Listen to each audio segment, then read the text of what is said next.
अस्सलाम वालेकुम नाजरीन, शफी जान चैनल पर एक नई मालूमाती और इंटरेस्टिंग वीडियो में तमाम शायकीन हजरात को खुशामदीद कहते हैं। नाजरीन, बात होगी सुल्तान सलाहुद्दीन अय्यूबी सीरीज़ के दूसरे सीज़न में सलाहुद्दीन की पार्टनर के हवाले से। नाजरीन, मैं आप लोग को बताता चलूँ कि सुल्तान सलाहुद्दीन अय्यूबी सीरीज़ के पहले सीज़न में सलाहुद्दीन की पार्टनर थी सुरैया खातून, लेकिन उसने सलाहुद्दीन अय्यूबी सीरीज़ को अलविदा कह दिया, यानी सुरैया खातून की किरदार को ख़त्म किया गया।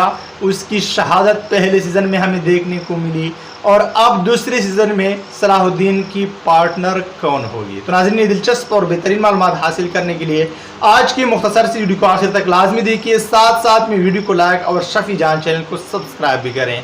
तो नाज़रीन, मैं आप लोगों को बताते चलूँ कि सुल्तान सलाहुद्दीन अय्यूबी सीरीज़ के दूसरे सीज़न में सलाहुद्दीन की पार्टनर तो ज़रूर होगी।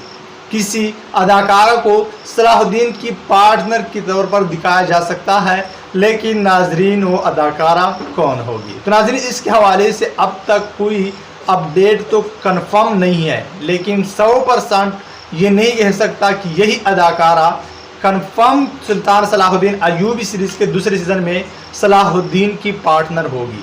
लेकिन नाजरीन, ज़्यादातर चांसेस यही है कि पाकिस्तानी अदाकारा दुरेफ़े शाह, जो कि इसके हवाले से कहा जा रहा है कि सुल्तान सलाहुद्दीन अय्यूबी सीरीज़ के दूसरे सीज़न की कास्ट में यही भी कास्ट कर लिया गया है। अगर ये दूसरे सीज़न में हमें नज़र आएगी तो नाजरीन, सलाहुद्दीन अय्यूबी सीरीज़ के दूसरे सीज़न में ये सलाहुद्दीन की पार्टनर के तौर पर नज़र आएगी। और आप लोग इसके हवाले से क्या राय रखते हैं कमेंट बॉक्स में ज़रूर बताते चलें। और अब मैं इजाज़त चाहता हूँ, मिलते हैं एक नई मालूमाती वीडियो के साथ, तब तक खुदा हाफिज़।